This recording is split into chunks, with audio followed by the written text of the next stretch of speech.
अस्सलामुअलैकुम दोस्तों, आप लोगों को बखूबी मालूम होगा कि इज़राइल और फ़लस्तीन का भी युद्ध चल रहा है, लड़ाई हो रहा है आपस में। जिस तरीके से हमास ने इज़राइल पर हमला किया था, उसी तरीके से पलटवार करते हुए इज़राइल ने भी फ़लस्तीन पर हमला किया, गाज़ा पर हमला किया। इसी पर हर न्यूज़ चैनल पर यही न्यूज़ चलाया जा रहा है, यही दिखाया जा रहा है कि किस तरीके से आतंकवादी हमास इज़राइलियों पर हमला किया। इससे पहले का उसको कुछ भी नहीं दिखा, लेकिन अभी जो हमला किया वो दिखाई दिया उन लोगों को।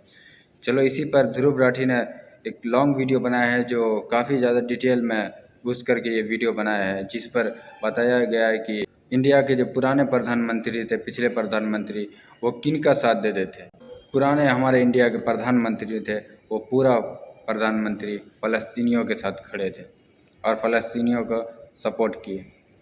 ये वीडियो देख सकते हैं जिसमें बीजेपी के प्रधानमंत्री क्या कह रहे हैं अरबों के ज़मीन के बारे में। ध्रुव राठी ये वीडियो में पूरा डिटेल में पूरा बताया है कि किस तरीके से कौन कौन प्रधानमंत्री फ़लस्तीन का सपोर्ट किया और साथ दिया, और अभी के प्रधानमंत्री फर्स्ट प्रधानमंत्री हैं जो इजराइल को सपोर्ट कर रहे हैं। पूरा ये वीडियो डिटेल में जानेंगे कि क्या हुआ और क्यों लड़ाई हो रहा है फ़लस्तीन और इजराइल को लेकर। ये वीडियो हम देखिए, और हमारे चैनल पर नए हैं तो ज़रूर सब्सक्राइब करके जाइए। नमस्कार दोस्तों, इजराइल और पैलेस्टीन के बीच में एक बार फिर से जंग छिड़ चुकी है। 7 अक्टूबर सुबह 6:30 बजे की बात है, जब ज्यादातर इजरायली लोग अपने घरों में सो रहे थे कि अचानक से एयर रेड सायरन्स बजने लगते हैं। कुछ ही देर बाद रॉकेट्स बरसने लगते हैं इजराइल के शहरों पर हजारों की संख्या में। इजरायली डिफेंस फोर्सेस एस्टिमेट करती हैं 2200 रॉकेट्स फायर किए गए। हमास ग्रुप कहता है कि 5000 रॉकेट्स फायर किए गए। अब आमतौर पर इजराइल के पास एक आयरन डोम सिस्टम है। ये दुनिया के one of the best air defence systems में से है। जब भी रॉकेट्स की इस तरीके से बरसात होती है, ये लेटेस्ट मिलिट्री टेक्नोलॉजी का इस्तेमाल करके उन रॉकेट्स को इंटरसेप्ट करता है और हवा में ही डिस्ट्रॉय कर देता है, इजराइल देश को प्रोटेक्टेड रखने के लिए। लेकिन यहाँ पर 5000 रॉकेट्स फायर किए गए 20 मिनट के अंदर अंदर। ये आयरन डोम सिस्टम भी फेल रहा। हजारों की संख्या में इजराइल में लोग मारे गए और जख्मी हुए इन अटैक्स के चलते। ये सरप्राइज अटैक पिछले कई दशकों में सबसे बड़ा हमला है जो इजराइल पैलेस्टीन कॉन्फ्लिक्ट में देखा गया है, और ये याद दिलाता है योम किपुर वॉर की। आज से ठीक 50 साल पहले अक्टूबर 1973 में इजिप्ट और सीरिया ने इसी तरीके से एक सरप्राइज अटैक किया था इजराइल के ऊपर। उसके बाद एक वॉर छिड़ गई थी जिसे योम किपुर वॉर बुलाया जाता है, और अभी का ये हमला भी किसी फुल स्केल वॉर से कम नहीं है। हमास ने रॉकेट्स के अलावा एक मल्टी प्रोंग्ड अटैक किया है, जमीन से, समुद्र से और हवा से। इजराइल गाजा बॉर्डर पर मौजूद जो बाउंड्री वॉल लगी थी, उसे तोड़ गिरा दिया गया एक बुलडोजर के द्वारा।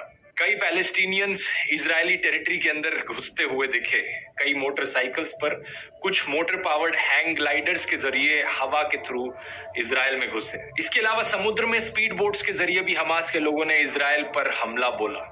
कई सारे इवेंट्स हुए यहाँ एक दिन के अंदर अंदर। इजराइल गाजा बॉर्डर पर मौजूद एक मिलिट्री बेस पर भी हमला किया गया, एक इजरायली टैंक को कैप्चर किया गया, कई इजरायली सोल्जर्स को कैप्चर कर उन्हें बंदी बनाया जा चुका है हमास ग्रुप के द्वारा।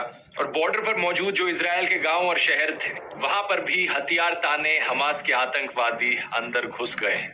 ढेरों बेगुनाह सिविलियंस यहाँ पर मारे जा चुके हैं, कईयों को हॉस्टेज बनाया गया है, और इजराइल ने रिस्पॉन्स में एक स्टेट ऑफ वॉर डिक्लेयर कर दिया है। इजरायली मिलिट्री ने गाजा में भी एयर स्ट्राइक्स करी, जिसके चलते पैलेस्टीन में भी हजारों लोग मारे गए हैं और जख्मी हुए हैं। एक बार इस पूरी सिचुएशन का कॉन्टेक्स्ट समझने के लिए नक्शे पर नजर डालते हैं। इजराइल और पैलेस्टीन दोनों मिडिल ईस्ट में लोकेटेड हैं, जिनके नॉर्थ में है लेबनान का देश, नॉर्थ ईस्ट में सीरिया, ईस्ट में जॉर्डन, साउथ वेस्ट में इजिप्ट और वेस्ट में है मेडिटेरेनियन सी। इन दोनों देशों पर जूम इन करो तो ये बीच का एरिया इजराइल का देश है, और पैलेस्टीन की जो टेरिटरीज है वो दो हिस्सों में बटी हुई है। एक है वेस्ट बैंक का रीजन जो जॉर्डन के वेस्ट में है, और दूसरी है गाजा स्ट्रिप जो इजराइल के साउथ वेस्ट में इजिप्ट को बॉर्डर करती है। वेस्ट बैंक में मौजूद पैलेस्टीनियन टेरिटरीज के बीच में कई इजरायली सेटलमेंट्स हैं जहां इजराइल का कंट्रोल है।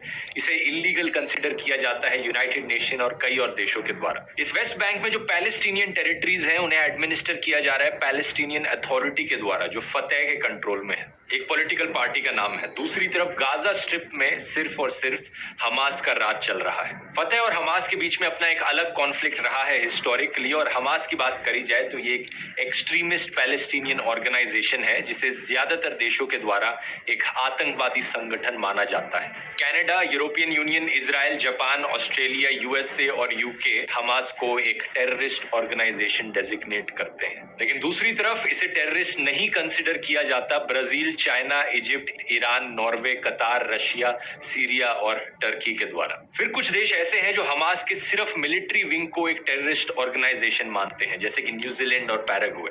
ये चीज जियोपॉलिटिकली काफी रेलेवेंट है क्योंकि आप आगे देखेंगे आज जो सिचुएशन हो रही है, दुनिया के अलग अलग देश उस पर कैसे रिएक्ट कर रहे हैं।